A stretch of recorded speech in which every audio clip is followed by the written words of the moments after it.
learning more. Yeah, so there's always something new every year. So it's always it's a special journey.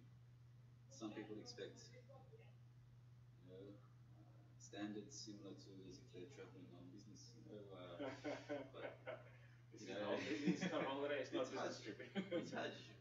You might be confirmed in five-star hotels, yes, but you can't expect it to be the same as Paris or London, or even if you're in transit in Dubai. Maybe you've been in Dubai before, but in Hajj, you will be tested. As an individual, we're going to be tested somewhere along the way. You know, Allah will test us. Um, and we're still traveling in much more comfort than, well, from the time of the Prophet ﷺ for over 1,000 years, up until basically the last century, where we've been able to fly. Um, People were traveling, it took them months to travel. You know, so it's weird. We'll still be tested somehow. We're still going to be tested. And inshallah, I'll touch a little bit on that today. But the main focus is going through the basics of what's involved in Hajj, plus maybe with a few little stories here and there as to how we go. We've got some little booklets that we prepared. What's your background, brother? Me, I was born in Fiji. Okay. My granddad's from Hong Kong. My grandmother's from China. My mother's side, she's from the island of Fiji, Polynesia. Okay. There's part of Fiji, so there's some islands down. So, yeah, that's my heritage. Unfortunately, I can't speak any of Cantonese. If you look at my dad, can't speak. He's sort of half-half, and yeah, so it's a shame. Even my mum's language is sort of understand. We all grew up sort of answering back in English. Yeah. Yeah. That's a shame, you know. And even now, my wife's Indonesian, right? The kids don't know Indonesian, right? Yeah. And even when she talks to her parents, she's again answering, you know, back in English. Yeah. It's a shame, you know. It's, mashallah. But quite an international. You got the multicultural background. And I'm trying to learn Arabic a little bit, you know. So I'm trying to I think you've got to start early with the kids, so, yeah. I do. What about you? Aussie. Um, when I first became Muslim, I had assistance from a number of Indonesian brothers here, and I had the opportunity to go to Indonesia, and I went to study in Islamic boarding school for a few years. Good. And I'm now married to an Indonesian, speaking Indonesian. I've learned Arabic, but I'm not a fluent speaker of Arabic. But You got to be on 24/7. So I studied theory, you know, grammar and things like this. Obviously, tajweed beginning with, but came back speaking Bahasa. So, but that's a little bit of background. But alhamdulillah. I think that everyone should be pushing themselves outside their comfort zone, should be, you know, broadening themselves to new things. Just in that, even if it doesn't interest you, just like, you know, if you're challenging yourself, knowledge, Islam teaches that we have to keep challenging ourselves. We can't stop, right? And people, you know, when you challenge yourself, you get another perspective. So, well done for. I mean, and how long did it take you to pick up the class? I was there for a year to begin with, and I was able to understand a lot of everyday spoken language. Um, but then I married, and we practiced at home. Yeah, so I grew up with a very multicultural society, many of my friends from different backgrounds, and I could see how some could speak their parents' languages and some couldn't. You know, and I always thought, gee, if I could speak another language, I could see that those who could speak their parents' languages because they practice at home. Whereas if they spoke English at home, then like in Australia, they're not going to know. Alaikum salam. Oi, Alhamdulillah. Bisa balik balik. Mantap. Itu dari pasang semua setup belum, nggak ada apa-apa lagi. Hah? Udah kayaknya, barusan saya ini setup. Perlu apa?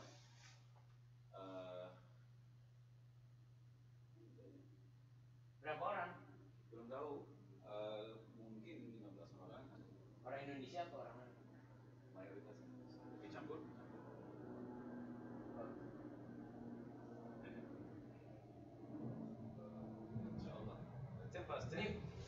10%.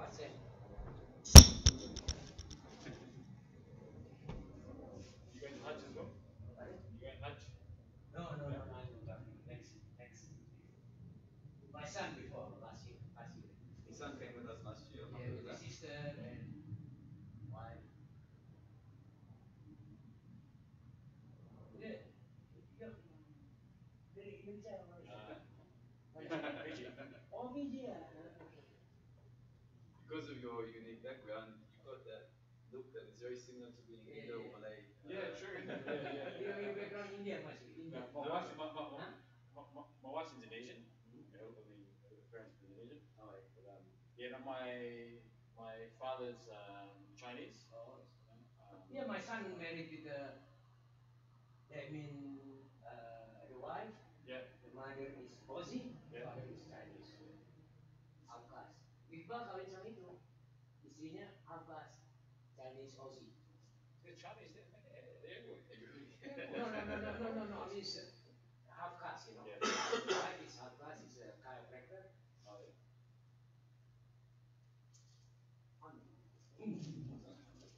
Nggak ada minuman apa-apa.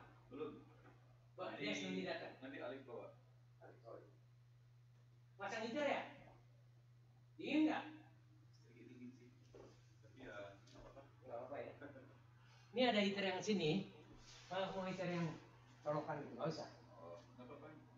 Nanti kalau udah Nanti udah banyak orang. nanti hangat. Ini mau dipakai di ini nggak nih? Beraman? Nggak usah pakai baraket ya, dingin aja ya. Ibu harus lihat. Juga ini. Ya kita lihat lah. Mungkin gorden dibuka. Iya. Ambil ini.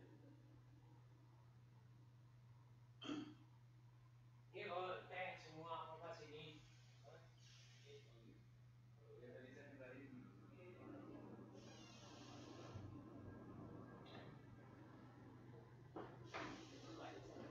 Oh, di sini. Iya.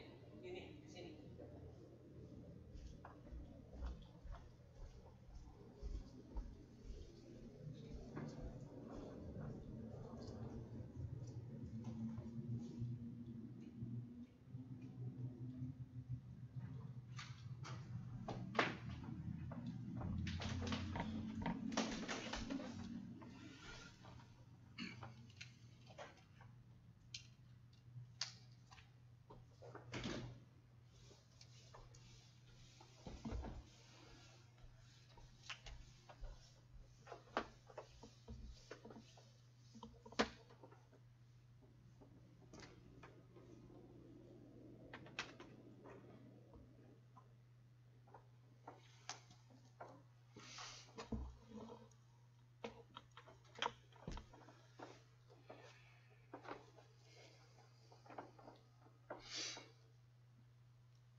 Which group are you?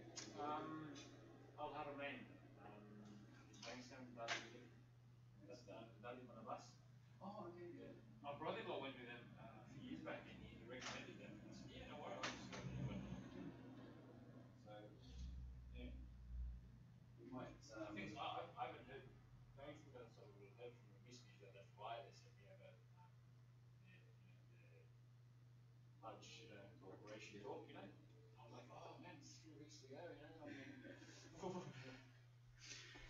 Yeah. 2 weeks, so I'm looking forward to next week to Yeah. And that's why they're giving that talk. Yeah. With the Sheikh a couple of times, I think. I've met him a couple of times. He's the organization.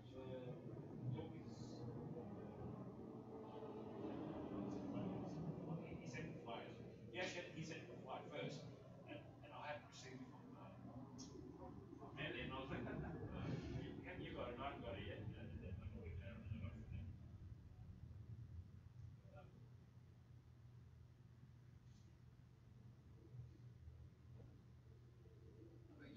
And we might see each other there. It's not guaranteed, but it's very possible because our tent in Mina, basically the Australians are in one area, mixing with Americans and Turks and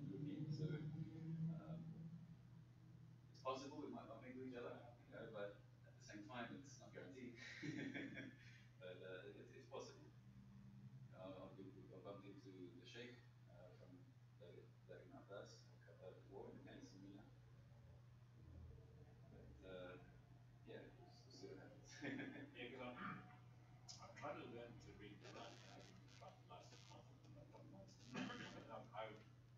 We joined again last year.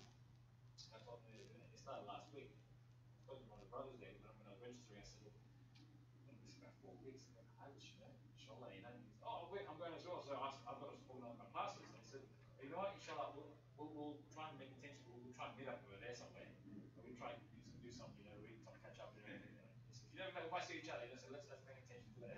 Well, that's the thing. Do you know, is your package going to Medina first? Yeah, when you. Yeah, same as us. So that when you're in Medina, Medina's got nothing to do with Hajj. So usually you might have some one day of a sightseeing tour, but then other days are usually free. Or depending on your group, you might have daily meetings or something like this, but you probably end up with a bit of spare time. So then quite often you can catch up as long as you keep contacts with your friends. Yeah. Even if you've got WhatsApp, you change the SIM card, the WhatsApp still operates even though I know a new number. So you can still contact your friends and meet up and whichever floor to Nabawi or Exeter. So you can usually meet up with your friends before the Hajj days. So most likely, if you're going for like 3.5 weeks or so, then usually the Hajj is on a month. It's like 7th of August to like 7th of September. you're leaving on the 7th. Yeah. We're leaving on the 13th, so you've got some more time. You've got lots more spare time. This Hajj is going to be the end part, the last week. So your first 3 weeks are going to be holidays, so to speak. Yeah. So you're going to have a little bit busy, but then you're going to be having a lot of time to relax. But then your last week is going to be the Hajj, and that's when it's going to be physical, sweating, stressful, and then you're flying out. But it's an interesting journey, inshallah. So the first few weeks will be holiday. Okay. You'll be building up, so you'll be adapting. It's like, oh, it's so hot. But then you get used to it, and then so on, so on.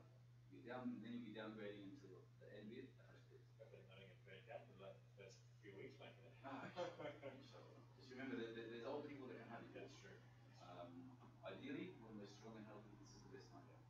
Some people put it off and say, oh, I do it when, the Prophet did it once, and he did it not long before the end of his death, so some people want to do like that. It's crowded now. You need strength.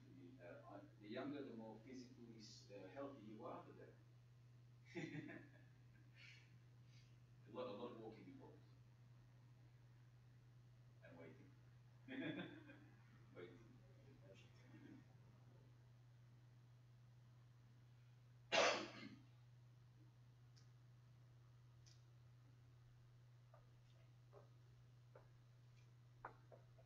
doesn't say who's even talking to. It says, what's his name?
Since I can't come today, Pat and Aisha and Manasik, Oh, okay. brother sisters. Oh, really? Today, huh?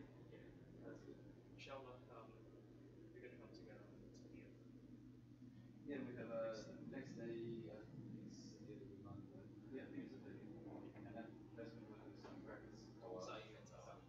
Inshallah. So maybe 10:30 we might be beginning. Okay. But there's a few people confirmed, but they're still on the way. Typical. Typical.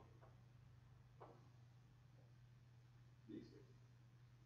We were up to Umrah last night. Yes, okay. Yeah, so today we'll be going through again, going through basically what's involved. Yeah. And we have some more guidebooks, but I think you might have got some last time. Yeah, but Yeah.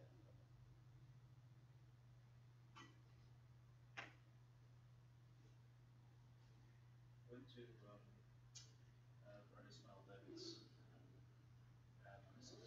Oh, okay. That was a free one at the Masjid. I think I saw a flyer for that. That's good. Yeah. It's really The good. author of the book. Yeah, he's Yeah, very experienced. yeah. And how was that? Yeah, it was really nice. Mm. We finished about 6. Okay. We started really early in the morning. Yeah. It was 10, but we started on Yeah. time. And we only break for Dhuhr and Asr. And yeah, it was really good. Inshallah, with that in mind, today might be going through more of the basics because Yeah. there might be people coming who have never been and might not have read much at all yet, and Yeah. so on. So we'll be going through the basics, but we want to make sure that everyone has a good idea of at least the basics. Yeah. And there might be something that was not quite understood before for those who have learned or read some things already. Well, might just revision. But as long as everyone in our group has a good idea of what's going to happen, um, without going into too much details, but having a good idea of what to expect, then it should make things easier. Because we can't hold everyone's hand.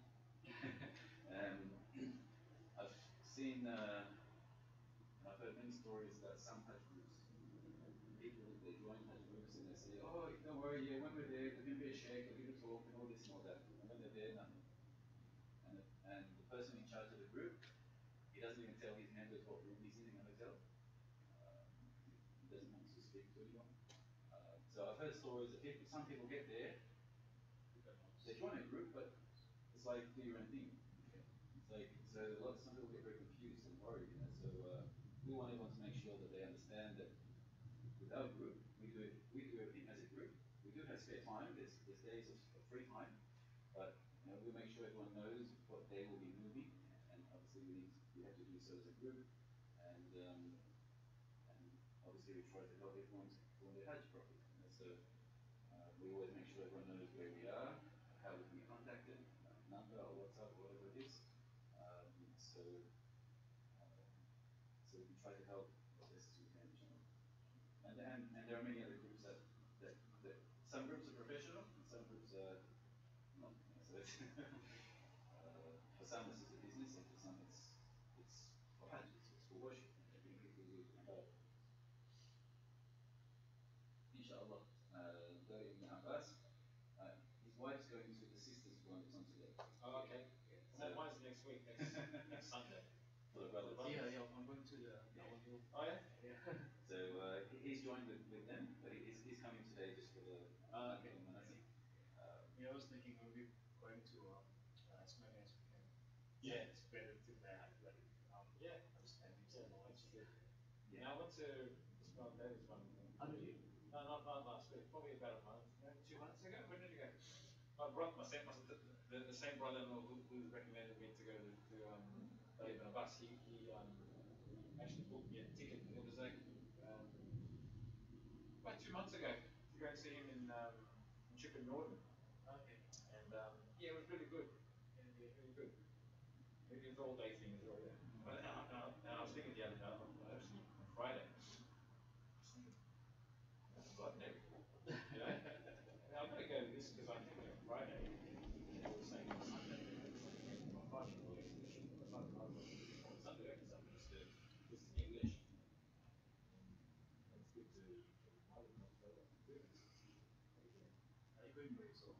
Yeah. Well, I've tried to convince my wife. She goes, "No, I'm not ready." And I said, "Well, inshallah, I have another chance to go again." You said you're going with your wife. Both first time for you.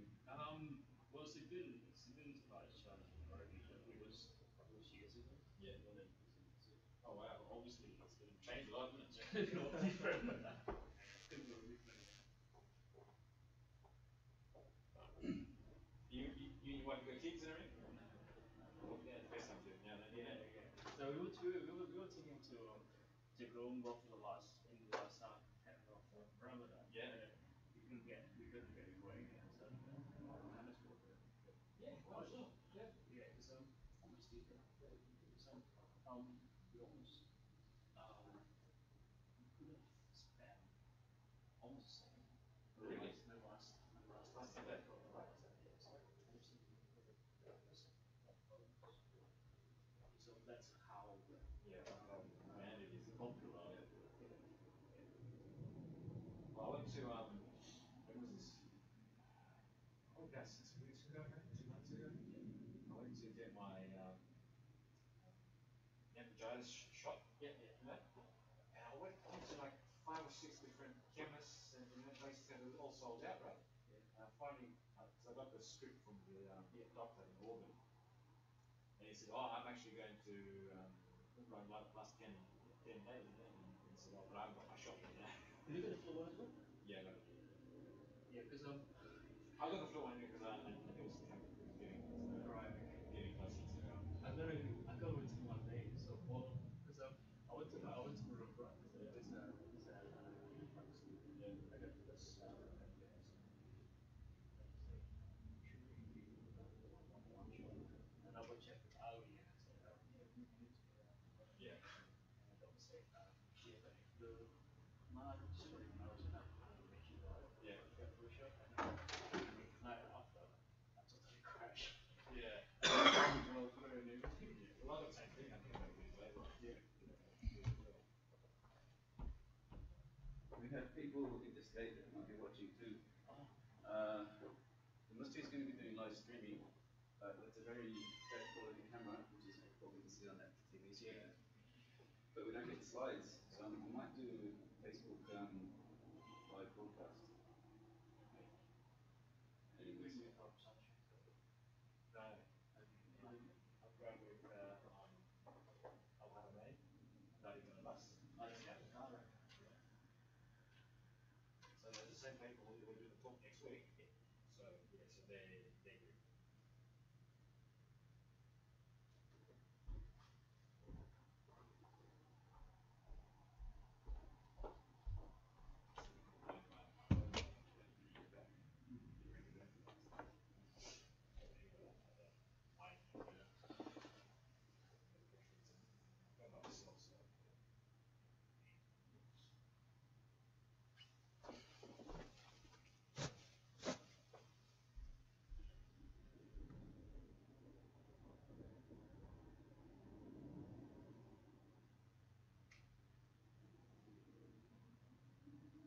Whereabouts are you in the city? Okay. I'm in Pebbleway, Greystanes. That's like Oh, yeah. west as well. some after people from home. Yeah. Yeah. Morecambe was good.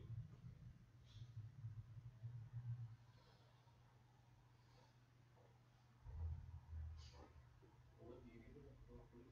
Me, at the moment, I'm staying home with Dad at the moment. Oh, Yeah. inshallah. You know, going, enjoying it while I can. Yeah, but I used to be. Must know the fun. Oh yeah, it's good. You know, it's, you can get used to it, but unfortunately, you have to. The reality will kick in soon. You run out of money and you got to go keep moving around. So I said, do Hajj once out of the way, and afterwards come back. And before that, I was an accountant, finance manager at a small company. Yourself? I was away in the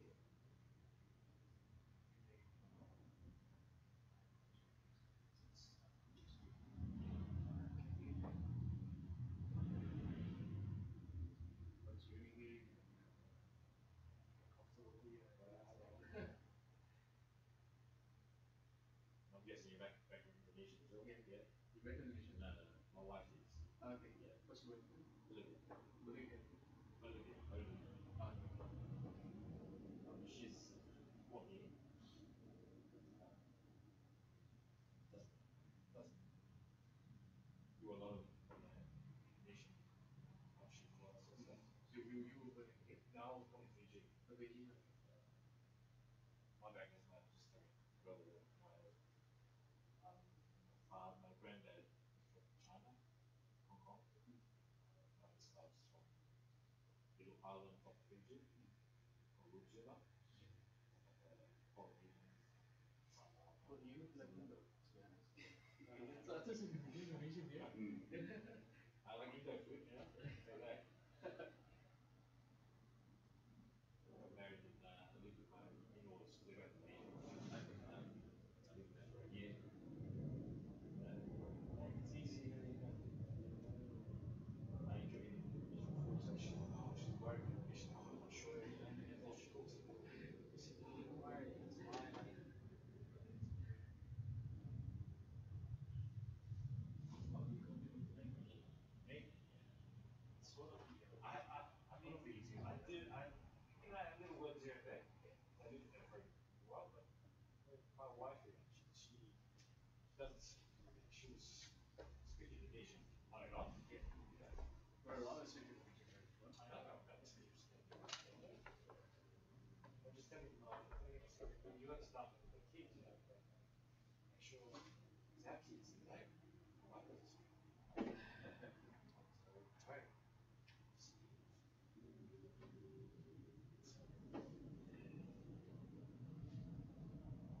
This is what's Indonesian for. So this been here for quite a while as well. It's been here for about, I think now 15 So you got a lot of family here. years. All my family is in the island, but my family, some of them in Yeah. uncles, aunties, and cousins. All your immediate family, like brothers and sisters. Yeah. Must be hard to make every now and then, Yeah, go there. yeah.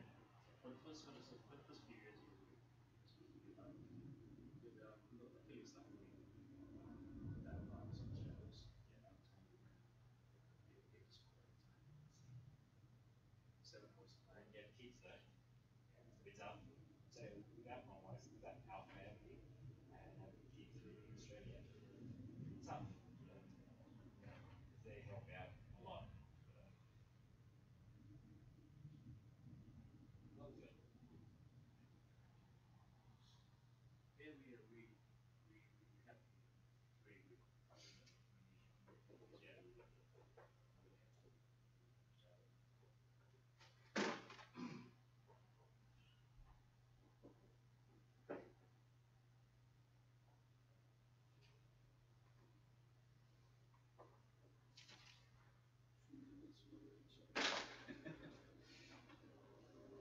Whereabouts are you working, right?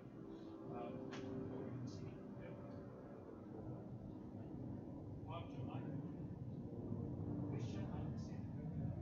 Okay, Not here. the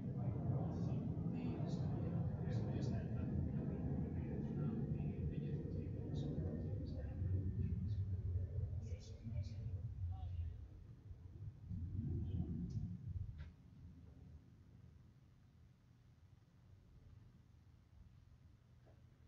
Is it a big IT software together? it's pretty big. Yeah. It's pretty big. So there's a lot of stuff in house, not a lot of stuff outsourced. Um, all of them in house. Yeah.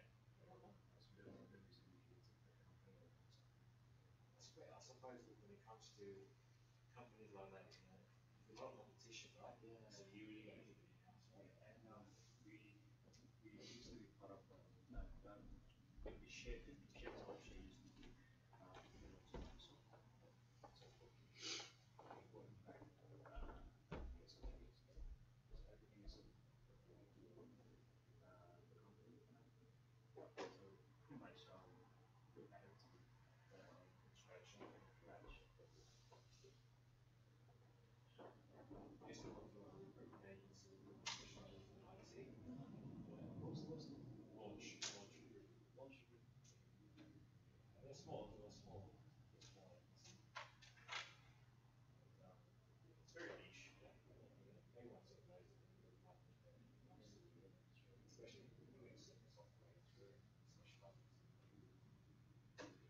used to work for a company that provide software website for agencies.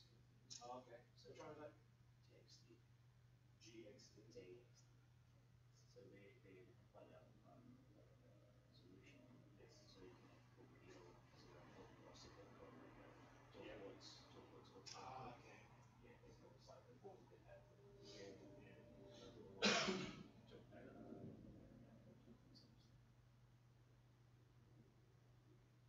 job some stuff. That whole market's ever since the web stuff. It's a big market. It's very stable. From my recent opinion, Yeah. But just yeah. I was there for about 4 years. Then I went out last week, and I actually Yeah. wow, so much stuff. So we just do innovation, job board, kind of stuff like that.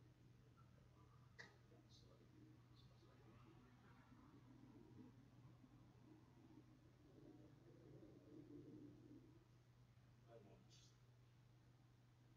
Usually doing the midlife crisis. I don't know what I want to do. I want to do something different. Yeah, what I want to do for a while. So I'm talking to a lot of people asking me years ago. What I studied. It's just not looking. It's trying to show off to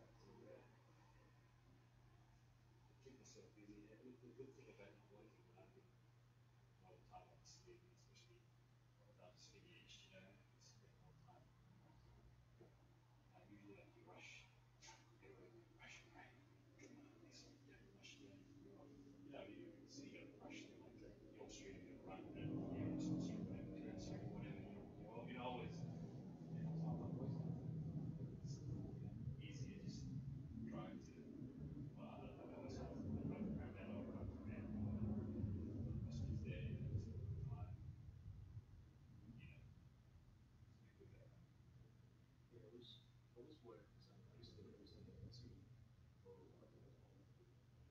So I was doing a lot of post-doctoral stuff. So I did Ah, working stuff. And then it's the long strike. yeah, So we visited a couple of places. So originally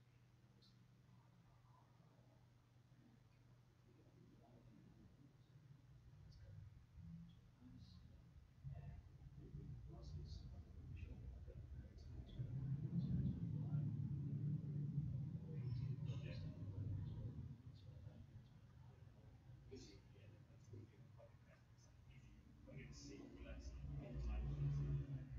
You can stop it, exactly. Even in Geneva, I realized how many things I had plenty of time. But I didn't really work because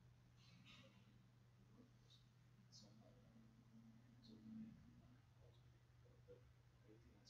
So I just pay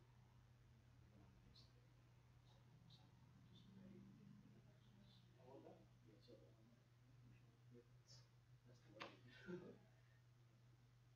It's funny how people just so so trusted. It's easy. You just you kind of get anything hard. Easy. It feels like so much stuff. So much So stuff. وعليكم السلام ورحمة الله.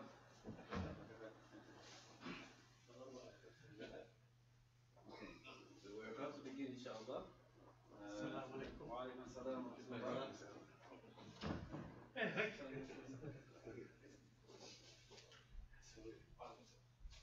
Okay, so we haven't begun yet. So we're about to begin. Just before I do, if I can ask, just to let you brothers know, I'm going to try to do live broadcast through the phone. If it falls over, if you could skip it up again. We have this camera, but for live streaming, because there's some people interstate. But the quality is not that good, so this one might be better. So yeah, it's still yeah. Waalaikumsalam. Kita sebentar lagi mulai, belum mulai. Sekarang insyaallah kita akan mulai di sini. Mungkin nggak apa-apa ini boleh kita buka. Ada juga ini penjelasan. Jadi slide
بسم الله الرحمن الرحيم السلام عليكم ورحمة الله وبركاته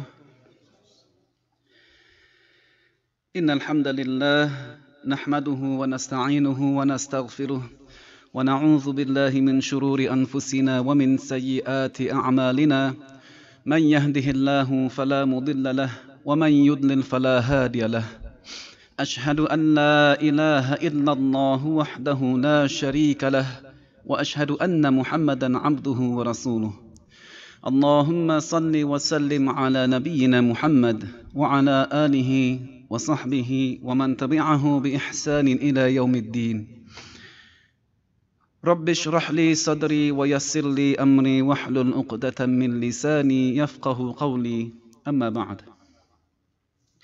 Indeed, all praise is due to Allah. We praise Him, we seek His help and support, and we seek His forgiveness.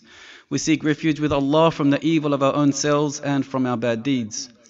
Whomsoever Allah guides, no one can misguide, and whomsoever Allah lets go astray, no one can guide. I declare that there is none worthy of being worshipped except Allah alone, and He has no partner. And I declare that Prophet Muhammad sallallahu alaihi wasallam is His servant and messenger. May peace and blessings of Allah be upon our Prophet Muhammad sallallahu alaihi wasallam and upon his family and companions and those who follow him with ihsan until the last day. Ameen ya Rabbil Alameen. Dear brothers and sisters in Islam, alhamdulillah, we thank you. We thank you especially to those who have arrived on time for today's Hajj Information Day, Day 1. So inshallah this year we are planning 2 Hajj Information Days here in Sydney, in Masjid Al-Hijrah in Tempe. And today is the first of these 2 days. And we did advertise on a flyer that for 10 a.m. start. We do have, I believe, a number of people who have confirmed, but we have been informed that there are still a number of people who are still on the way. But we cannot wait for too much longer, so therefore we are now beginning. So I apologize for those who did arrive on time. But alhamdulillah, we have now begun. So today, inshallah, we would like to look or discuss a bit of the overview of performing Hajj. This will be the first part of today, and then the second part will be by my colleague, Brother Ali Sirin, who will be explaining about the Sunshine Tours and Travel Hajj package. Yeah.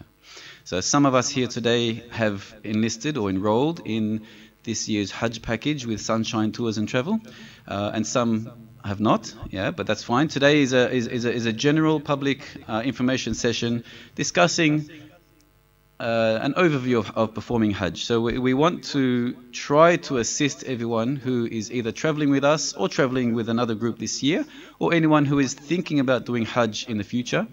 We want to try to explain some of the, we could say the basics, but some of the key aspects, so that everyone has a good idea of what to expect before going there, inshallah.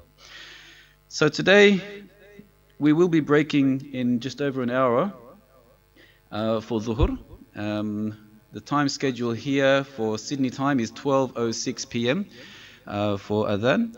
So we'll be breaking at that time for Dhuhr, and followed by meals. Lunch will be provided, inshallah. And approximately 12:45 p.m. we intend to recommence and continue with our talk on the overview of performing Hajj. And then we'll offer time for questions and answers. Yeah. So if there's anything that anyone does not fully understand, you're free to ask.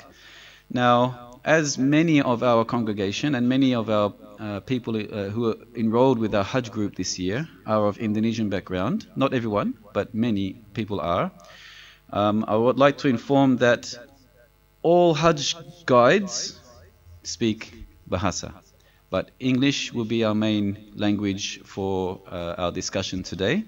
But you may ask in Bahasa if you have any questions. If there's anything you do not understand, my slides are in both languages. But you can, if there's anything you do not understand, feel free to ask, and we can explain that in Bahasa. Jadi bagi saudara-saudara yang berbahasa Indonesia. Jika ada yang kurang lancar atau kurang jelas penjelasannya dalam bahasa Inggris, dipersilakan untuk bertanya dalam bahasa Indonesia. InsyaAllah kami bisa menjawab.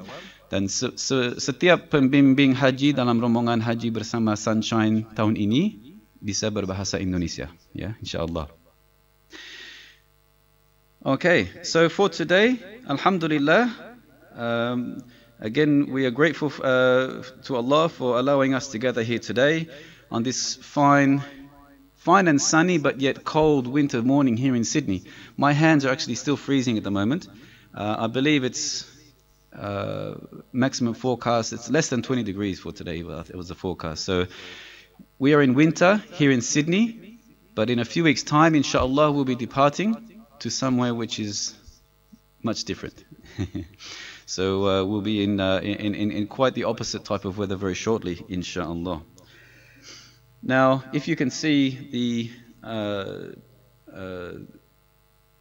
the screen, we have a few pictures of some previous groups who traveled with us in previous years, last year and the year before, and one of the flyers. This year, the Hajj flyer from Sunshine Tours and Travel and CIDE New South Wales has changed, I think, a couple of times. Yeah, so this information on here may or may not be the most up to date. There have been a couple of minor changes. One of them was we were originally booked to fly with Qatar Airways, but due to circumstances outside of any of our control, Qatar Airways, we cannot fly with them into Saudi Arabia. So we have changed airlines. But Brother Ali Sirin will be able to explain the most up-to-date information regarding the Hajj package. Yeah. So after our talk. So our focus today is to focus on, with me, is to focus on the overview of performing the Hajj. So I'm sure that most of us, if not all of us, are aware of the obligation of Hajj. Yeah.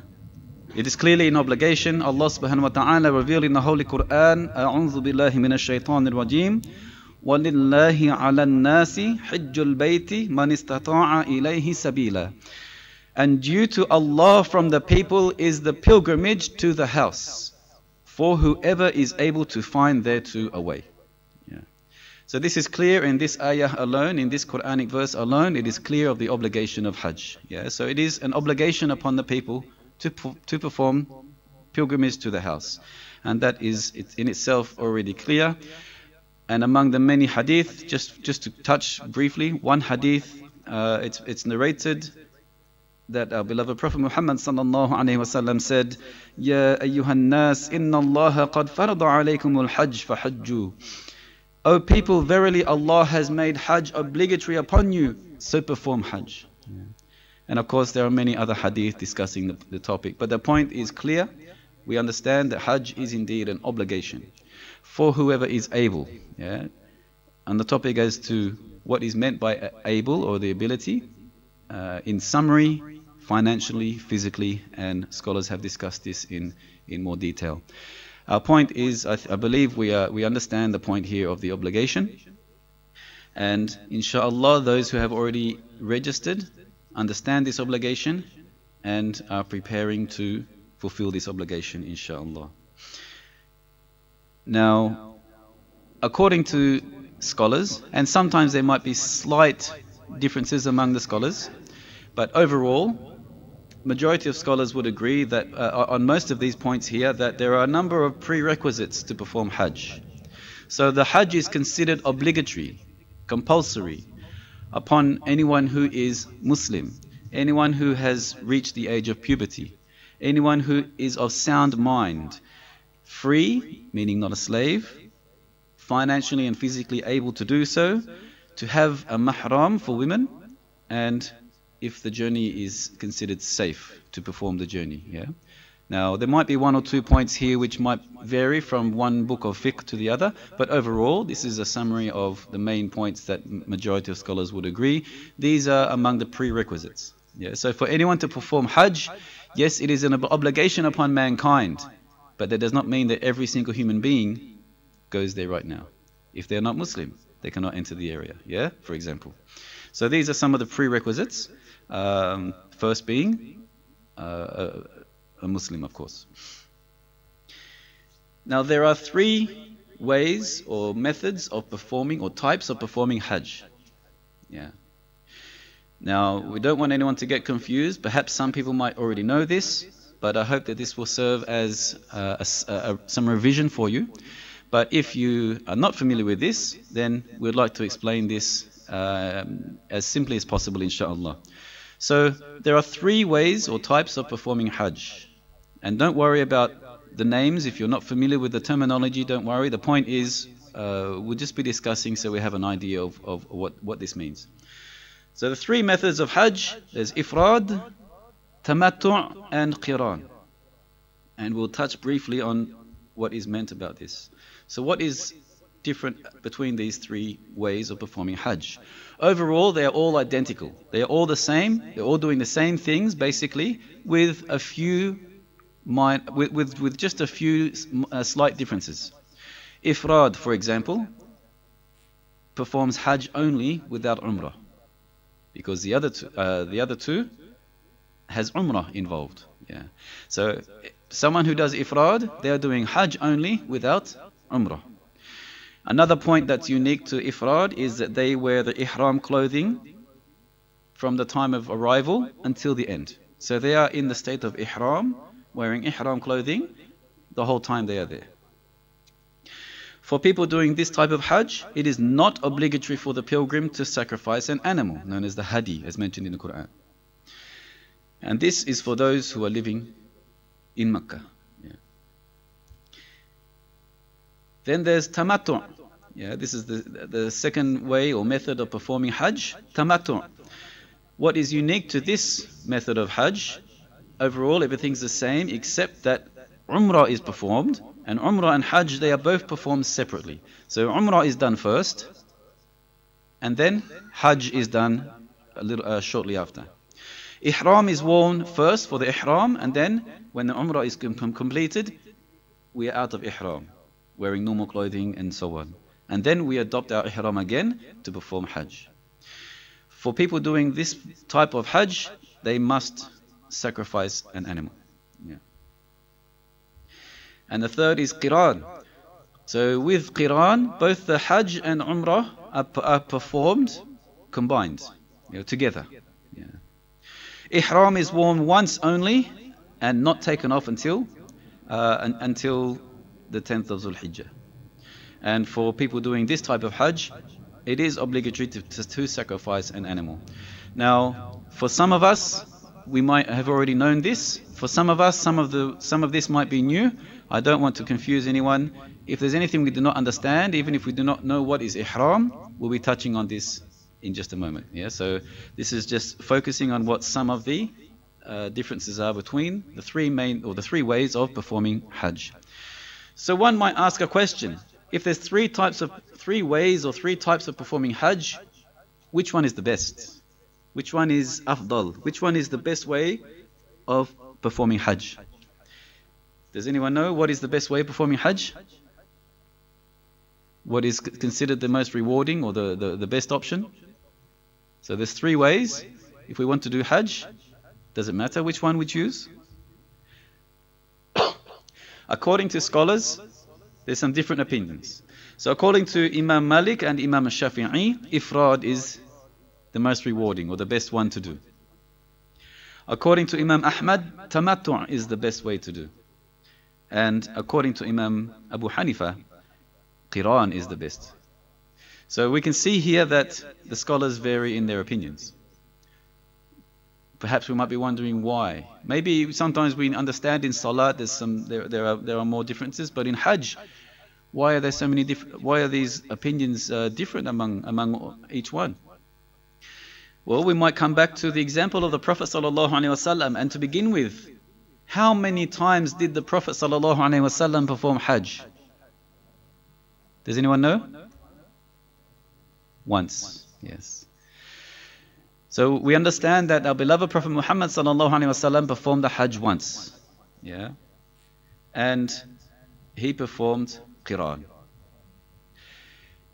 But it is stated in Hadith, which indicates the meaning that the Prophet ﷺ was recommending another type of Hajj. So the Prophet ﷺ reportedly performed Qiran, but in another hadith, it is understood from what was being implied that he was recommending to his companions to do another type. Does anyone know what type that is? Tamattu'. Yeah. So at the end of the day, it doesn't matter really which type of Hajj we are doing, as long as we are doing one of the three methods. Again, they are all identical with just those few minor differences that we touched on just before. And today, inshallah, we'll be touching on the topic of tamattu'. So this is the way that we will be intending to perform, inshallah. Yeah, how to perform Hajj with the tamattu' method. Yeah, and this, believe me, this is the easier of the three. This is the more relaxed, you could say, of the three types. And because we can break out of ihram, and that break out of ihram would be for over a week, inshallah. And you will understand soon, inshallah, as to why that is a bit of a break. So in summary, there are three main parts to performing tamattu', performing Hajj according to the tamattu' method. So the three main points are performing firstly Umrah, and then waiting until the first day of Hajj, which is the 8th of Dhul Hijjah, and then performing Hajj. Yeah, so these are the three steps, you could say. So today, inshallah, we'll be focusing on these three steps. To begin with, Umrah. So the first part is Umrah, which consists of adorning one's ihram and making the intention for the type of Hajj that they are doing, and then performing tawaf and sa'i for Umrah, and then cutting their hair, and they have completed the Umrah. So this is what we intend to look at now. So just before I proceed, anyone who's traveling with our group this year, and just like we did last year, and what many groups do, not all groups, but the way that many groups do, inshallah, we will be visiting Medina first. Yeah, so from Australia, so we have people who have registered with our group this year, who are traveling from Sydney, from Brisbane, from Melbourne, and possibly other cities as well. And I believe we'll most likely be meeting in transit, and then all boarding the same flight from there to arrive Medina directly. So inshallah, we intend to fly directly to Medina. Our visit to Medina would most likely be for a few days, inshallah. And again, these details will be confirmed by Brother Ali Sirin very shortly. Alaykum salam wa rahmatullah. 12:06, brother.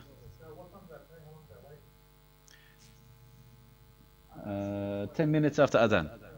Yeah. Okay. So inshallah, our group will be flying directly into Medina, inshallah. Yeah. So we have transit, and then we fly directly into Medina. We spend a few days in Medina before we board a bus and begin our journey to Mecca. Now, from our hotel, we'll be boarding our bus and stopping off at a specific place to adorn our ihram, and then we continue our journey into Mecca, inshallah. So this is what I'm going to focus on right now. When we are leaving Medina, yeah, so we arrive Medina, stay there for a few days. It doesn't have anything specifically related to Hajj, yeah, but this is, you could say, additional part of the package, but it's not actually part of the Hajj. So we'll need to adorn our ihram. So firstly, what is ihram? In one definition from Sayyid Sabiq, author of Fiqh al-Sunnah, ihram is the intention to perform either Hajj or Umrah, or to make intention of performing both. Yeah. So the key point here is intention. Yeah. So in defining what is ihram, it's the specific intention as to what type of Hajj they are doing, basically. Is it Hajj alone? Is it Hajj with Umrah? Or is it Umrah first and then Hajj, yeah, for example. So when we want to adorn our ihram, there are specific places that we must go to do so. Yeah. So we must be in a specific place to make the intention, yeah, to have our ihram. And this is clearly stated in a hadith. Well, most of them are clearly stated in this hadith. Yeah, there's one that's not mentioned in this hadith. But in this particular hadith, which is Sahih Bukhari and Muslim, it's narrated from Ibn Abbas radiallahu an, that the Messenger of Allah sallallahu alayhi wasallam said, or specified for the people of Medina, Dhul Hulayfa as miqat. So miqat is the name of the place. There's miqat for time, but we're focusing here on the miqat for place, to adorn the ihram. So people from Medina, and because we are traveling into Medina first, so this is for us as well. And this has been specified by the Prophet ﷺ according to this hadith. So Dhul Hulayfa, if we can see the diagram on the screen here, Dhul Hulayfa is north. Yeah, Medina is north of Mecca. Yeah. So we'll be heading south, inshallah, to head towards the Kaaba. And that's the furthest away, according to this diagram, approximately 450 kilometers away. So when we travel from Medina to Mecca by coach, inshallah, we intend to be traveling in a comfortable coach, air-conditioned coach, inshallah. But we'll be stopping off at Dhul Hulayfa. And that's very close to Medina. So it might be from a hotel, it might take us half an hour, or it could be an hour, it could be more, depending on circumstances, depending on traffic. But it could be a half-hour journey from our hotel until we get to Dhul Hulayfa. And then this is where we adorn our ihram. For anyone coming from any of the other areas, as mentioned in the hadith, I won't need to explain it all, but it's on the screen if you can read it.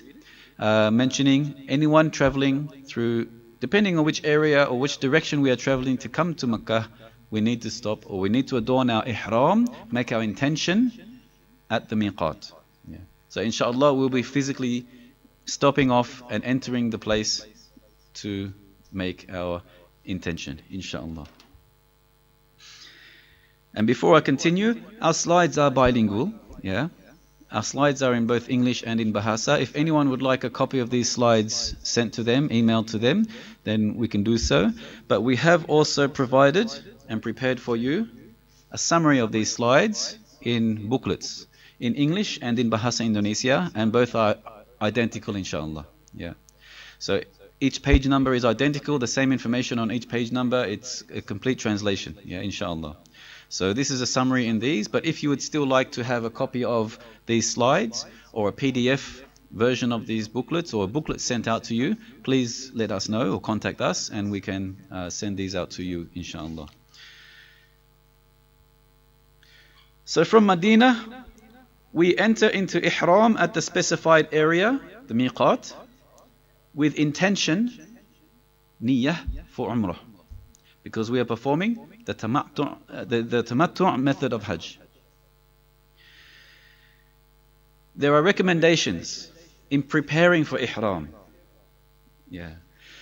So what we hope is, for our group in Medina, we hope that everyone, before boarding the bus, before we check out of the hotel, so the night before or early that morning, we hope that you can do some of these preparations before boarding the bus, so that when we, after the short journey, it might be a half an hour drive, to stop at Dhul Hulayfa, the miqat, which is also known as Bir Ali.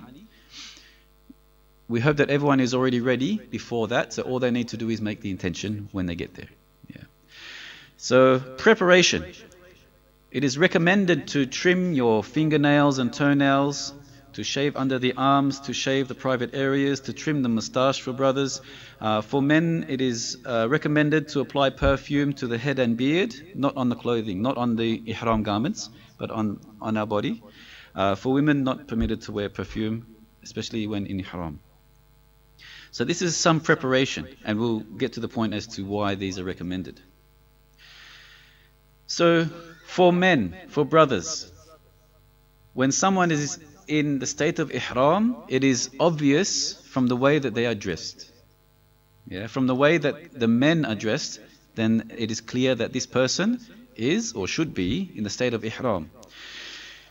Because for brothers, for men, you are not allowed to wear anything at all, any clothing at all, other than 2 sheets of cloth. Yeah. So we can imagine what when we are buried, when we die. Imagine this situation. We wear nothing but usually a white cloth. When we are in ihram, we wear 2 white cloths for men. We wear nothing else underneath. Yeah, so we cannot wear any fitted clothing other than these 2 sheets. So one is worn covering the lower part of our body, as we can see in the diagrams here, in diagrams 1, 2, and 3.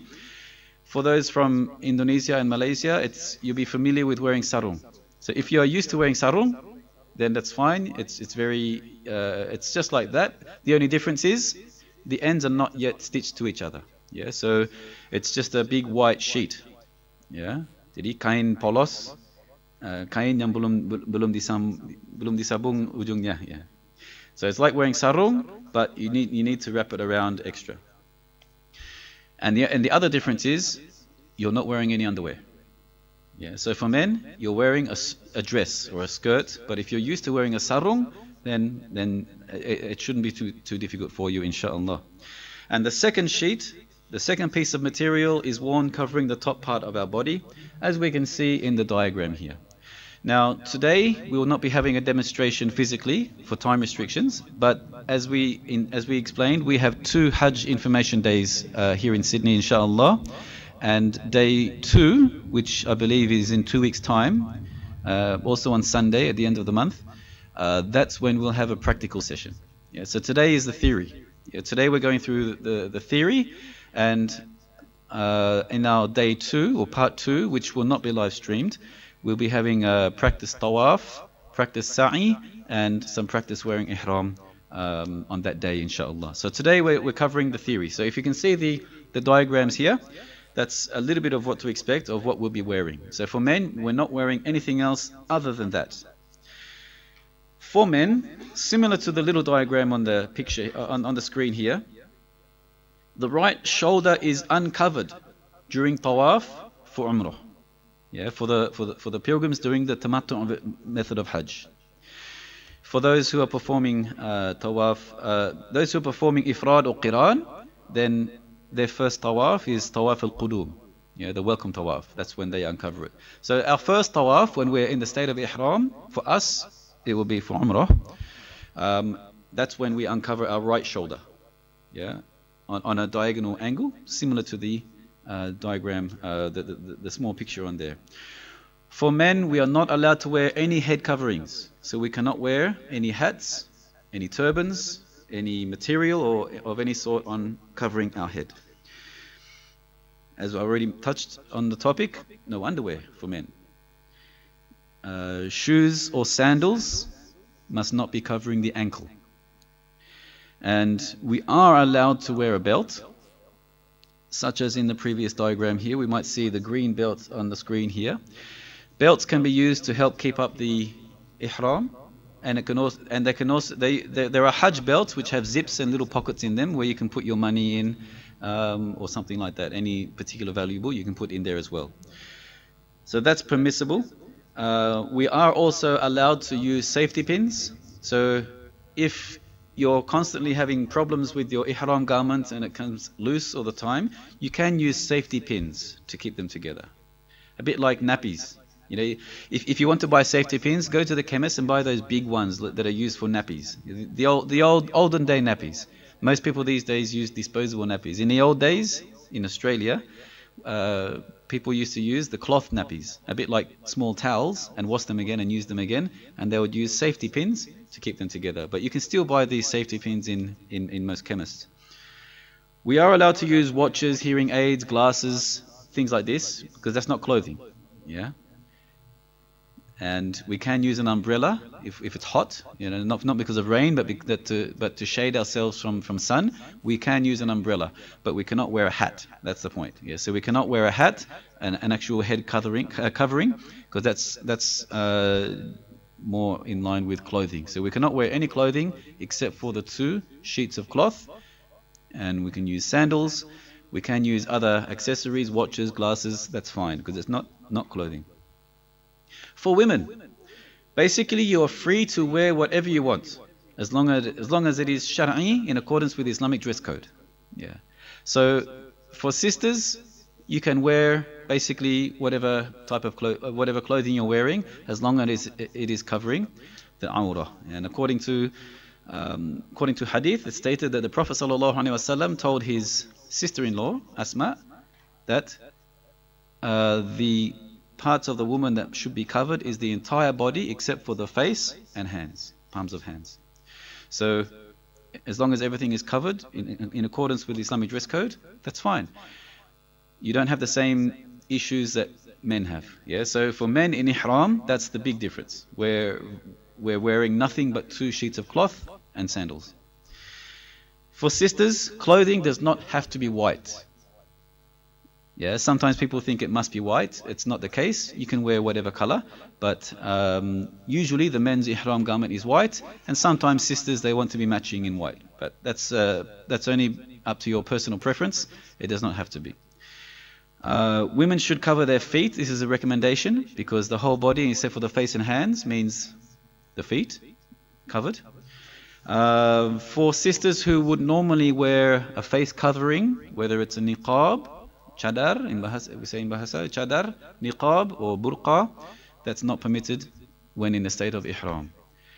If it's temporarily covering, that's okay, but a permanent cover, permanently covering the face when in a state of ihram, is not permitted. Also gloves covering the hands, is not permitted when in a state of ihram.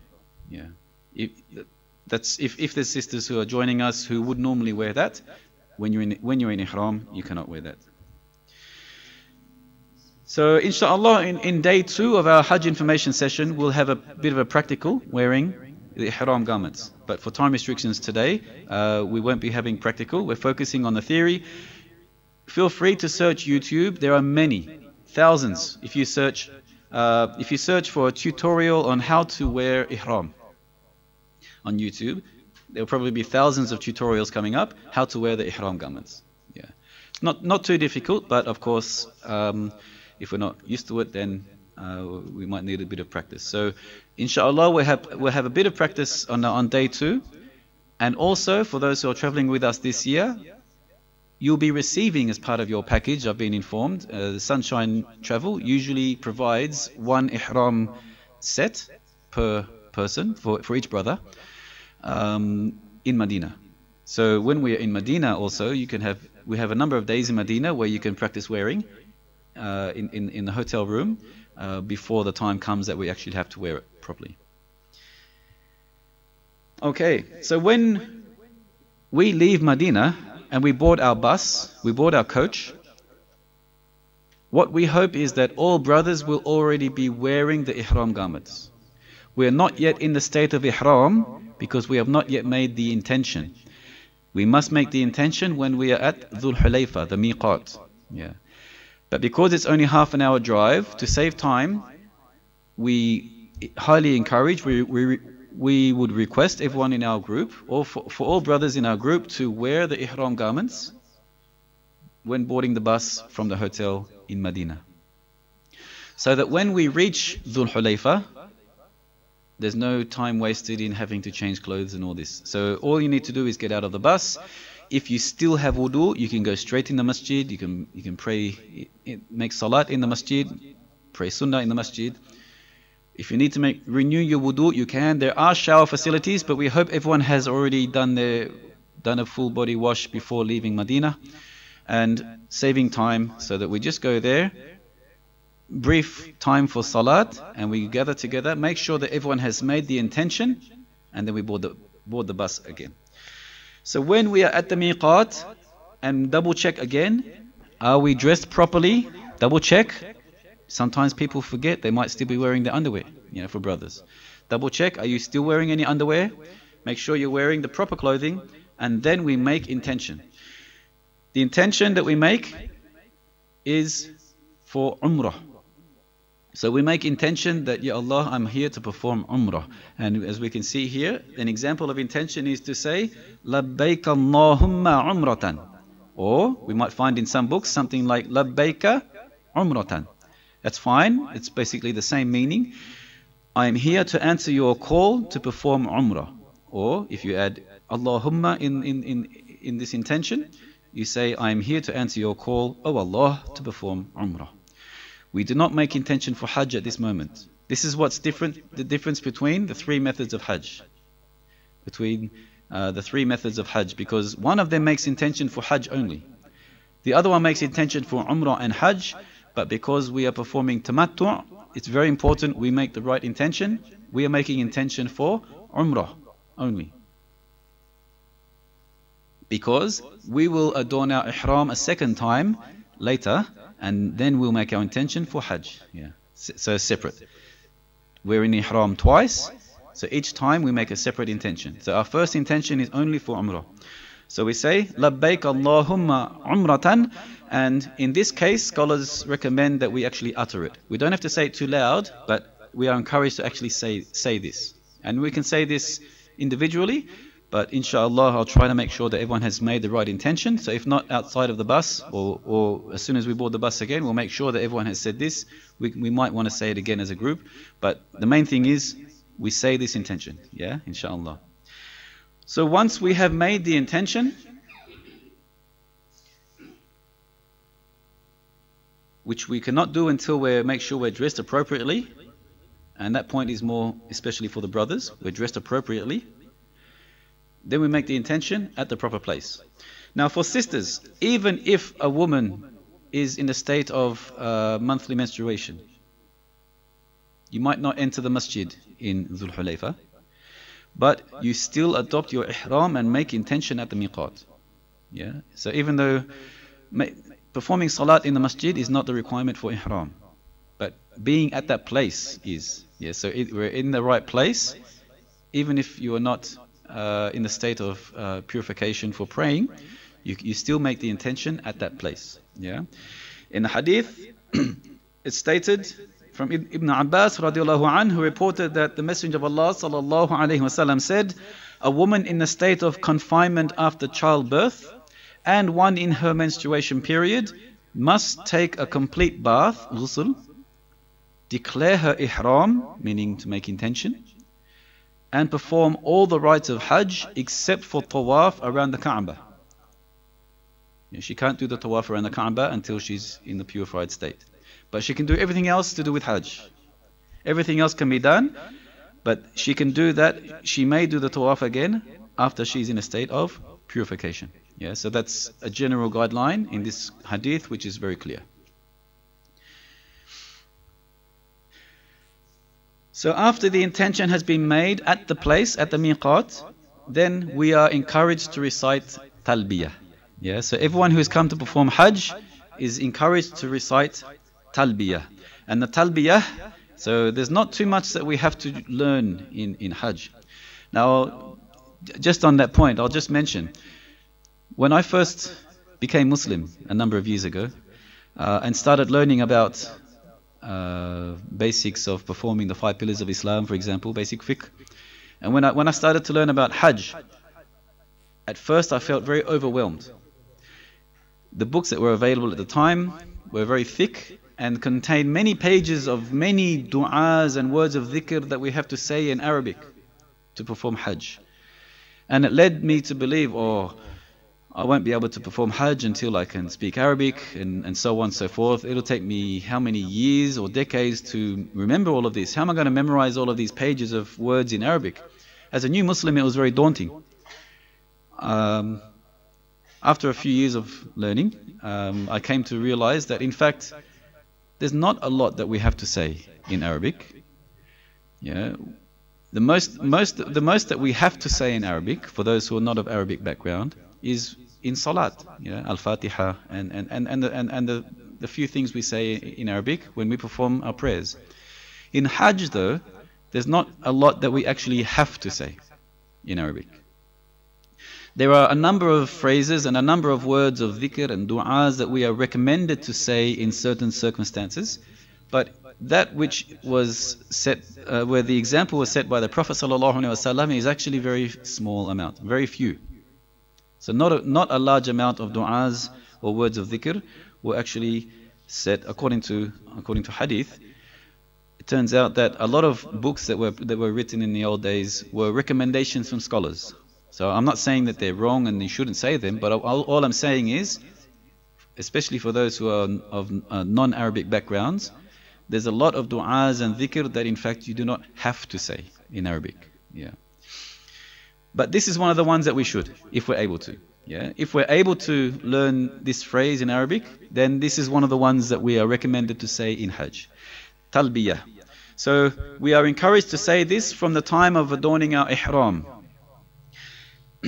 And this is to say, لبيك اللهم لبيك لبيك لا شريك لك لبيك إن الحمد والنعمة لك والملك لا شريك لك. Let's try again. Try to say together. لبيك اللهم لبيك لبيك لا شريك لك لبيك إن الحمد والنعمة لك والملك لا شريك لك. One more.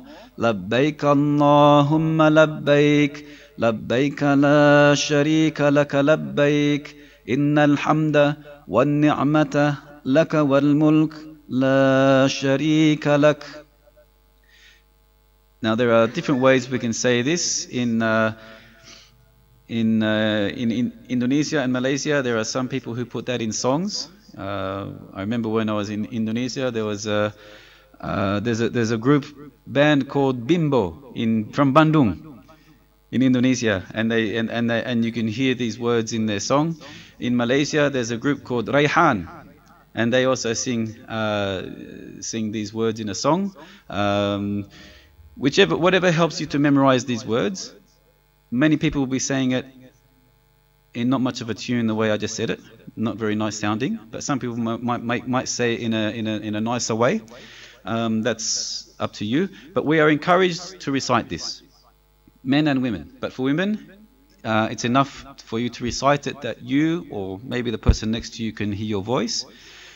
But for men, we're allowed to say it louder. Yeah, so like we are talking, like what I'm talking now. So try to say this as much as we can. So we'll probably be saying this during our journey on the bus to Mecca.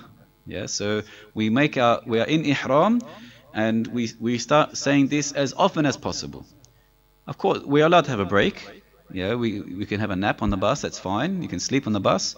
But as often as possible, try to recite this talbiyah as much as possible. So this is highly recommended. So this is the specific, we only say this in Hajj. Yeah, we only say this when we're there for Umrah or Hajj. Yeah. So when performing Umrah, talbiyah should be recited from the time of wearing the ihram until we are about to begin tawaf. So until we're about to enter to begin tawaf from Hajar Aswad, the black stone at the Kaaba. This is according to Sayyid Sabiq in Fiqh Sunnah. So we say this over and over again until we're about to begin tawaf. So before we leave the topic of ihram, there are some conditions. So ihram. When a person is wearing the ihram garment and has said the intention, so they have made the intention at the miqat, at the place, then that person is considered a muhrim. A muhrim. So the word muhrim means a person in the state of ihram. One thing I learned when I was studying in Indonesia many years ago was that many books were written, and many teachers also say the word muhrim meaning something else. What does the word muhrim, how is that usually used in Indonesia? Mahram. There's a difference. So the word mahram and muhrim, there's a difference in the meaning. And many people have used the word muhrim when they're trying to say the meaning of mahram. Yeah. So in Indonesia, if someone says muhrim, usually they are talking about mahram.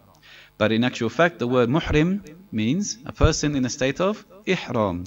A mahram is someone such as someone, for example, a lady traveling for Hajj should be accompanied by a mahram, and that could be her husband or someone else who she cannot legally marry, such as a brother, a father, an uncle. Yeah, so that is a mahram. So muhrim actually means a person in a state of ihram. And this carries implications. Yeah? When someone is a muhrim, when someone is in ihram, it implies that there are things that are now haram for them, which are normally halal. When we perform salat, the very first takbir we do is takbiratul ihram. It's known as takbiratul ihram. We say the takbir, Allahu Akbar. So takbiratul ihram, because it makes many things which are normally halal for us, such as eating and drinking or talking. But once we make takbiratul ihram, many of these halal matters are no longer halal for us until we end the salat by saying salam. Yeah. So from takbiratul ihram until we say the salamu alaykum, left, right and left, there are many matters which are normally halal have now become haram. Now in this state we are in another state of ihram. So we are to become a muhrim, we are in a state of ihram, and there are a number of matters which are normally halal for us, but no longer end up being halal for us. Yeah. So there are things which are prohibited as a muhrim. If any of these things which are prohibited against us, if we actually do any of them, if we break any of the restrictions of ihram, then we must pay what is known as a fidya to overcome this violation that we have done. Yeah.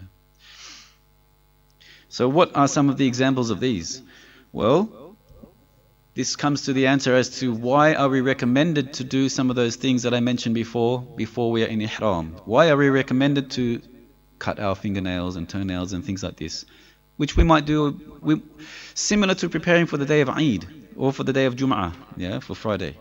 Yeah, some of these things are recommended also. But when we're in a state of ihram, we are not allowed to do these. So therefore, it makes sense that we trim our nails before we are in ihram, so that we do not have the desire to want to trim them when we're in ihram. Because among the restrictions, men must not wear any fitted clothing. As I mentioned, that includes underwear, yeah, when we're in ihram. Men must not cover the head with anything like this. Men must not wear underwear. Shoes or sandals must not cover the ankles. Women must not wear niqab or gloves. Neither men or women are allowed to wear perfume. So we are not allowed to wear perfume or anything that has perfume. So when we are in a state of ihram, perfume is not only perfume or rubbing oil perfume, but it also includes anything that has a fragrance. Shampoo, soap. Most shampoos and most soaps have a scent, have a fragrance. However, we can find, even here in Australia sometimes, a bit harder to find unscented soap, but you can find unfragranced soap. Shampoo, I'm not too sure. If you cannot find anything like that before departing, don't worry. Because we are visiting Medina first, we have a few days in Medina, we can buy these things in Medina. There is a shop in all around Saudi Arabia called Bin Dawood. Bin Dawood sells just about everything. It's a bit like a supermarket, like a Coles or Woolies, combined with a Kmart, all in one. But maybe not quite as big as Kmart. Sometimes almost as big as Kmart, sometimes half the size of Kmart. But it has groceries like a Coles or Woolies, and everything else like a Kmart would have, sort of. So we can find these things in throughout Saudi. We can find the Bin Dawood shops around Saudi Arabia, and we can find in their supermarket section, amongst all the soaps and shampoos, they usually have a big section for ihram packs, yeah, or Haji packs. And you can buy just soap, or you can buy a pack that would include a small tube of shampoo, unfragranced shampoo, maybe liquid soap, maybe creams as well, facial creams, skin creams, moisturizing creams. Because again, when we are in a state of ihram, if you need to use moisturizer, you cannot use fragranced cream, yeah, with a scent. So it makes sense to buy one of these Hajj packs or ihram packs when we are in Medina. Yeah, but if you can find something from here in Australia before departing, that's fine. It's good to be prepared, but there shouldn't be a problem I cannot guarantee 100%. We cannot guarantee much in Hajj, really. A lot is to be seen, but it should be fine to purchase in Medina, inshallah. Also, among prohibitions in ihram, we are not allowed to trim our nails. That's fingernails or toenails. We are not allowed to cut our hair. We are not allowed to marry or propose in marriage. Yeah, we cannot propose to anyone in marriage, let alone marry anyone when we are in the state of ihram. We can propose to someone during Umrah or during Hajj, but not when we're in the state of ihram. Husband and wife are not halal when in the state of ihram. Yeah, sexual relations clearly not permitted when in the state of ihram. We're not allowed to go hunting. I don't think anyone really would be planning to go to Hajj and go hunting, but this is what's mentioned in the text, so therefore we need to understand this rule. It may be a need, there may be a need for us to know this sometime in the future. And we're not allowed to get involved in disputes, arguments, or let alone fighting. Yeah, very important matter. Throughout Hajj, now remember, unlike now in Sydney, it's quite cold here in Sydney. I'm still cold. But in Hajj, we're in Saudi Arabia, and this year I believe is going to be really in the heat of summer, inshallah. Now, Saudi Arabia is very hot. When someone is hot and sweating, and when there are crowds, now remember, Hajj has millions of people. Millions of people from around the world come together at the same time. There will be delays. Yeah, people in Australia get stressed about traffic, and we sometimes hear about road rage. During Hajj, we have people traffic, and if we are waiting for something, which might normally take a short time, which could end up, we could be standing in line for something, waiting for a bus, for example.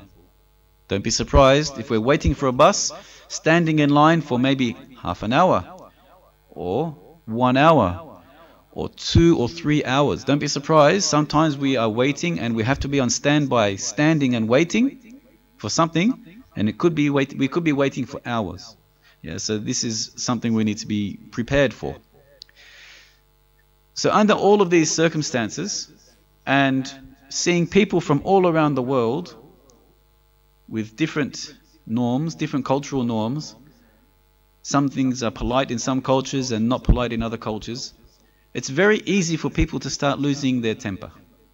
Yeah, waiting, hot, sweating, and all these other things that we'll be experiencing in Hajj. It's very easy to lose our temper. So we need to remember, this is not permitted, especially when we're in the state of ihram. It is very possible, it's very likely that you may see people arguing. This happens, and you might see this. People arguing, people getting angry. Just try to avoid that. I've heard stories of people in the tents in Mina, in the state of ihram, actually having fights. Just walk away, don't get involved. Yeah, if you see this happening, go and inform the authorities. There are police. There are many police around for Hajj. You will see them, and more specifically, you will hear them. Trust me, you will hear the police. they make themselves known. You will hear their vehicles and their voices over the loudspeakers. So there are police, you will hear them, you will see them. If there are people arguing or fighting, call the authorities. That's what they are there for. They are there to stop these things. We do not need to get involved. Yeah, we do not get involved. We do not need to get involved in any debates. We are not there for theological debates. We are not there for debates about legal opinions among scholars and so on and so forth. Yeah, we are there for Hajj. We are there for ibadah, and we will be tested during it. Yeah, so we need to be careful about this point. So we're not allowed to do that. We're not allowed to be involved in disputes or arguments when we are in the state of ihram. However, when we are in ihram, as I mentioned before, we are allowed to wear watches and hearing aids and glasses, sunglasses, spectacles. We are allowed to wash ourselves. We are allowed to have showers. We are allowed to wash our hair. We are allowed to use soap and shampoo as long as it is not fragranced. Yeah. We are allowed to change our ihram garments. So for men, I believe it will be confirmed by Brother Ali Sirin shortly, but I believe we will all be provided, for those traveling with us this year, we will be provided as part of your package with one set. So that's 2 ihram garments. But you might want to buy one spare one. Yeah. You might not need it for Umrah because that's pretty much finished in one day. But in Hajj, we're in ihram for a few days. So you might want to have a spare garment, a spare ihram garment, or sometimes you might want to purchase one set, because you buy them in pairs, because there's 2 pieces of material. Sometimes 2 people, 2 men, go and buy one set, and then they just take one spare sheet each. Yeah, they take one instead of having 2, because it's quite heavy carrying around in your backpack. You might just want to carry one spare material with you, just in case you need to change one of them. Just to give an idea. Now, we're still on the first part, which is about Umrah. But when we're in ihram for Hajj for a few days, your garments are a bit like towels. And remember, it's hot. Now, when it comes time, if you need to use the bathroom or you need to make wudu before salat, for example, because it's hot and you might be sweating, you might think, well, I might as well just have a quick shower while I'm there. And then don't worry if you haven't brought a towel, because it's that hot. You might just use your ihram garment, and then it'll be dry very shortly anyway. If your ihram garment gets dirty, then most likely you'll be able to wash it straight away. You won't have to hang it out to dry, because you'll be wearing it and let it dry on your body. It's hot. But still, to be safe, we'd recommend at least having one spare cloth or a whole set, so 2 cloths, just in case. Yeah, it's recommended, but that will be additional purchase. So one set is provided to you, and the other one you will need to buy. They are available in Medina, also in Mecca, but the easiest option is to get that when we're in Medina. And as I mentioned, we are allowed to use an umbrella for shade if it's hot. And for men, when we're sleeping, it's okay. We understand the point. We're not allowed to cover our ankles with our shoes or sandals. But when we're sleeping, a blanket or our ihram garment can cover our ankles. That's fine. But still, refrain from covering your head when sleeping. Yeah. There are some recommendations, especially for brothers. Avoid walking around with only the bottom part of your ihram. Now, we understand in fiqh that the awrah, the private parts of a man that should always be covered, is from the navel to below the knees. Yeah. So we are not encouraged at any time to be walking around wearing anything less than that. Yeah. So Muslim men should always be covering from the navel to below the knees. That's the minimum. But still, we do not want to be walking around, especially around the tents in Mina, for example. You know, maybe some people have bodies like Arnold Schwarzenegger, but I know I don't, and I don't think you would want to be seeing me walking around with uncovered top part of my body. Yeah, so try to be polite and appropriate as possible. Try to cover our top part as often as we can. We only need to uncover our right shoulder during tawaf when we are in ihram. Yeah, every other time we can cover both of our shoulders, so we do not have to uncover our right shoulder except for during tawaf when in ihram. Sometimes our ihram garment gets loose, the top part, and sometimes we have to fix it up again, and the end part we throw over our shoulder like this. Just be careful, because when walking in crowds especially, there might be someone behind you, and maybe the end part of your material, your ihram garment, it might hit someone in the eye behind you, and they might be very tall and big and strong, so you don't want to offend anyone. Yeah, so just be cautious before you do things like this. There might be someone there. And very important point is, for many of us, we're not used to wearing dresses. Yeah, perhaps from Indonesia, Malaysia, we might be used to wearing sarung, which is similar. But if we're not used to that, just remember you're not wearing underwear. So be careful about the way you are sitting. Yeah, do not reveal anything that should not be revealed. Okay, so for Umrah, the three main parts of Umrah, the first part we've touched on, and that's the having Ihram at the Miqat. And we've looked at what is Ihram and what is the Miqat and what that entails in a general perspective. The second part is performing Tawaf and Sa'i. Yeah, so the second key point to Umrah is performing Tawaf and Sa'i. So our group, inshallah, is traveling by coach from Medina to Mecca. We would have stopped off at Dhul Hulayfa. We would have adorned our ihram garments before we boarded the bus. We would have stopped off at Dhul Hulayfa, where we made our intention. We board the bus again and we start traveling. Traveling approximately 450 kilometers. So it might take about 6 hours. It might be 7, 8, could be more, could be less. It varies from year to year, and it depends on any number of reasons why. There could be traffic, there could be delays at checkpoints, it could be clear. We could be there very quickly. Each year we experience something different. So it could take us quite a few hours. So on the bus, inshallah, we're reciting talbiyah as often as possible. Most likely, some of us will be sleeping from time to time. Some of us might start reciting Quran and so on. But yes, we are encouraged to recite talbiyah as much as possible. When we arrive Mecca, what we normally try to do is first check into the hotel. Yeah.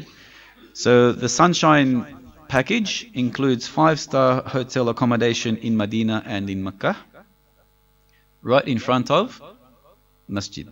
So in Medina, right in front of Masjid Nabawi, and in Mecca, right in front of Masjid al-Haram. So location-wise, we're just walking the distance as if you're just walking across the road and you're there. And you're in 5-star accommodation. But we need to remember, do not expect all of the facilities that you would find in the same 5-star hotel in, say, London or Paris or New York. Do not expect swimming pools. Yeah. We're there for ibadah, we're there for Hajj. It is a 5-star hotel. The 5-star hotels there, you will see many well-known 5-star hotel names. There's Hyatt, there's Hilton, and all of these 5-star hotels in Medina and in Mecca. But you cannot compare them to be identical to the exact same standards that you'll find around other parts of the world. The point is, we're there for Hajj. We have the hotel room, 5-star room. We have the restaurant. Yeah, it's 5-star standards, but we are there for Hajj. Sometimes there might be some minor things that are sometimes, not always, up to the same standard we might find elsewhere. After we have checked into our hotel, made sure that our luggage is on the way to the rooms, and we make sure that everyone has been issued with their room key. Sometimes that could take a little bit of a process. It could take a short while to organize all of that. But we need to make sure that everyone does this. So before going out to perform tawaf, yeah.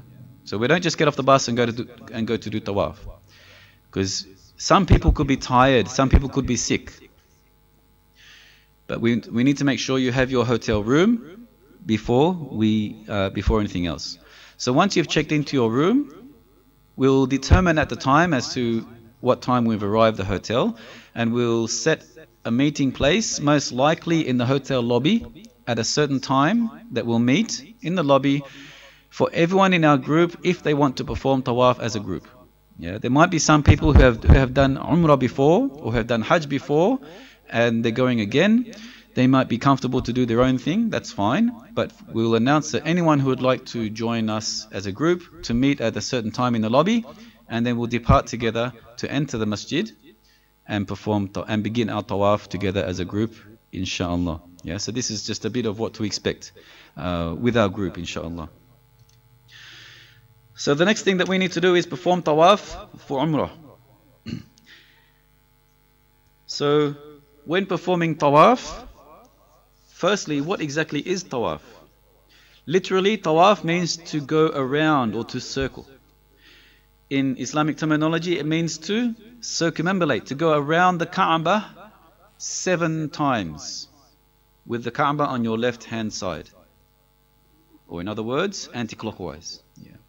So that's the basic definition in Islamic terminology.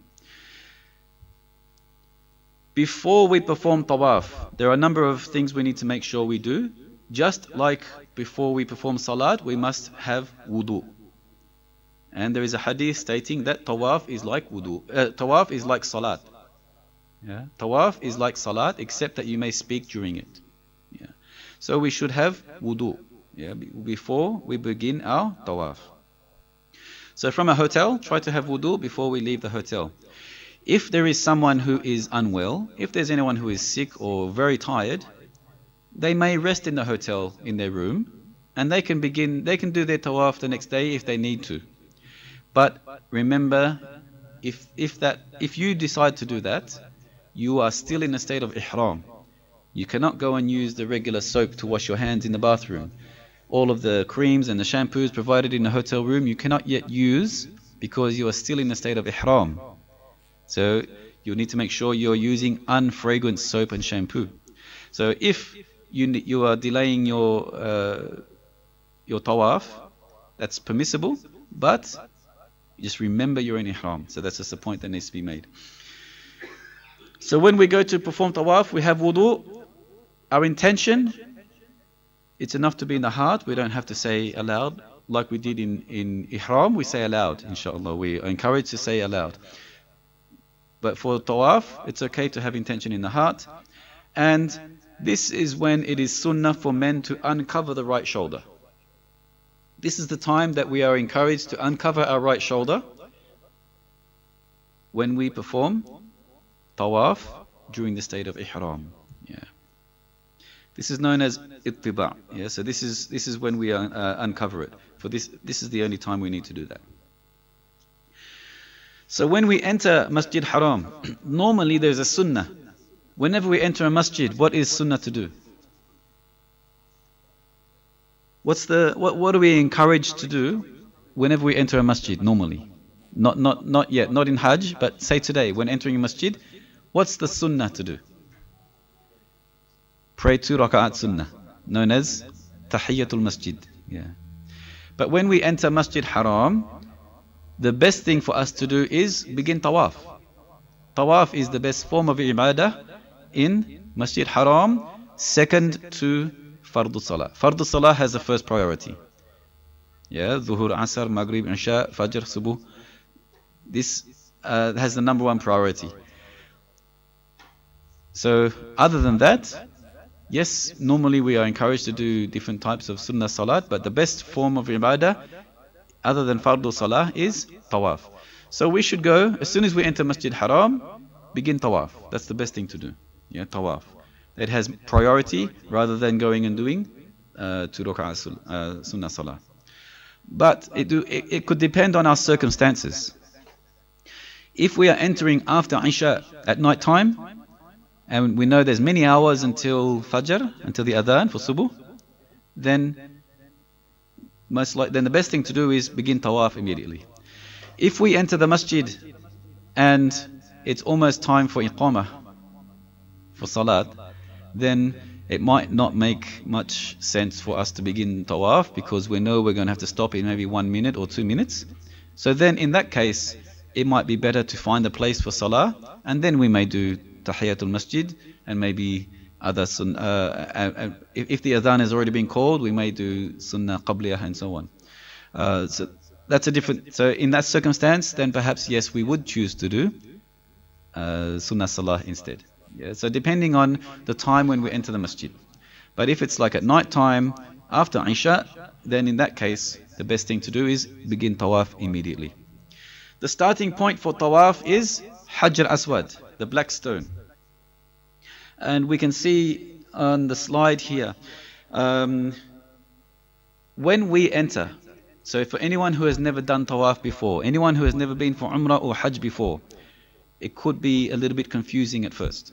Yeah. So what we try to do is we'll try to assist for this first tawaf and try to do this together. We should be staying in Mecca for about a week or maybe a bit more than a week, inshallah, before Hajj. So we'll be there for a long time, and by then, inshallah, you'll be able to do tawaf on a daily basis if you're physically able to do it. If you want to do it every day, that's good. You can do that every day, and you can do that on your own. But for the first time, we try to do as a group because it could be for the first time people sometimes not sure what to expect. Now there are different levels to do the tawaf. And usually, everyone wants to be next to the Kaaba. Everyone wants to try to kiss Hajar Aswad. Everyone wants to try to touch the Kaaba. But because that is usually the most crowded, so what we would normally try to do is take our group to one of the other levels that is more quieter, less crowded, so that we can perform the Umrah together as a group in a quieter atmosphere. Because if we are in the crowds, it's very difficult to stay together as a group. And normally, after the first lap, we're already split up into maybe 3 groups. After the 5th lap, we're like, whoa, 10 groups of 2, 3, 4, 5 people. It's hard to stay together in those crowds. So for that first tawaf, we'll try to do that as a group, most likely on a different level, within the masjid. So the starting point for counting each circuit is Hajar Aswad. If we are not on the ground level, not next to the Kaaba, then on each level we will see signs or green lights or something similar to the picture on the screen. Something like the signage up there which has Arabic writing and English writing, but sometimes the English writing is incorrect. This one is correct, it says Tawaf start. But I have seen signs, official signs like this, that say Tawaf strat. The R and A are wrong way around. Strat, So the English is not always correct, but it should be, either way, it should be clear. It should be understood, inshallah. So it should be clear as to where is the starting line to begin counting our tawaf. So when we reach the starting point, whether it's the actual black stone itself, Hajar Aswad itself, or on a different level, which is there's a line indicated, or we can see a green light which is in line with that corner of the Kaaba. So when we start, we pass the starting line. This is when we begin our tawaf. If we are next to the Kaaba and if it is possible to kiss Hajar Aswad, then that is what is mentioned in the Sunnah. That's what's mentioned in the Hadith. Then we should kiss the Hajar Aswad, as we can see in the top picture here. If we cannot do that because of the crowds, then try to touch it with your right hand and kiss your right hand. If that is not possible because of the crowds, then from a distance, and if you're on a different level, then from a distance we just raise our hand and say Bismillahi Wallahu Akbar for the first one. For the next one, it's enough, we just have to say Allahu Akbar. But for the first one, we say Bismillah and then Allahu Akbar, and then we start walking. So on the lower picture here, we can see a group of people in that line. They're raising their hand from a distance because they're not able to touch the Hajar Aswad. So they're indicating with their hand from a distance. But if we just take a moment and look at this picture, and in a moment we'll break, so we have time. We're about to stop for our break to prepare for Zuhr Salat. But just before we do break, if we have a look at this picture, on the bottom picture here, with what we've discussed so far, can anyone identify anything wrong with this picture? What looks wrong in this picture? Yes, we see there are men wearing ihram garments, but we see them wearing hats. So we see them wearing hats. We see someone wearing a shirt, but still wearing the ihram garment. When someone is in a state of ihram, they're not allowed to wear anything except for those ihram garments. So this picture is actually not in Mecca. This picture is not actually the real Kaaba. It's a Hajj Manasik training facility in Indonesia. So it's not the real Kaaba. It's a practice. And another point as well, it's recommended we don't actually have to stop on that starting line. Remember, there are hundreds, if not thousands, of people behind you, And if you stop on what you believe is the starting line, in line with the Hajar Aswad, you stop to say, Bismillahi Allahu Akbar, what's going to happen behind you? If you stop suddenly in the middle of the road on, say, Princess Highway at the front of this masjid here, then cars behind you would bump into you. You could cause a stampede. Yeah, so just keep walking. We don't have to stop at that line. You will see people stopping, but just keep walking. Just try to keep the flow, keep moving without stopping. So as we are walking across the line, say Bismillahi Wallahu Akbar and keep going. And we'll discuss more very shortly, inshallah. It's now 12 p.m. It's almost time for adhan here in Sydney. So we'll take a break now. If anyone needs to renew their wudu, please do so. So we'll stop for salat, and after salah, inshallah, we'll have some refreshments available. So we'll stop here. Thank you for your attention. Wassalamu alaikum wa rahmatullahi wa barakatuh.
الله أكبر الله أكبر